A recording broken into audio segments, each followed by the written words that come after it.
Hello सांग माने welcome करुच्ची मोर आउ एक वीडियो को सांग माने आजिर वीडियो रे आमे जानिबा कि केमिति निज मोबाइल रे थिबा हॉटस्पॉट रो पासवर्ड को आमे चेंज करि परिबा। सर्वप्रथम वीडियो को बे लाइक करिवो, चैनल को सब्सक्राइब नथिले सब्सक्राइब करिवो। चलंतु ए वीडियो को स्टार्ट करिबा। सर्वप्रथम कंट्रोल बार को एमिति तळको स्क्रॉल करिवो, पर्सनल हॉटस्पॉट ऊपर क्लिक करिवो।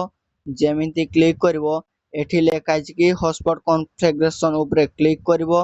जेमिति क्लिक करिवो एठी लेखा अछि कि नेटवर्क नेम IQZ10R 5G लेखा अछि, ता तळे लेखा अछि कि पासवर्ड तुमे चाहिले एठी निजे कस्टमाइज करि पारिबो, जे कोनोसी पासवर्ड देई पारिबो।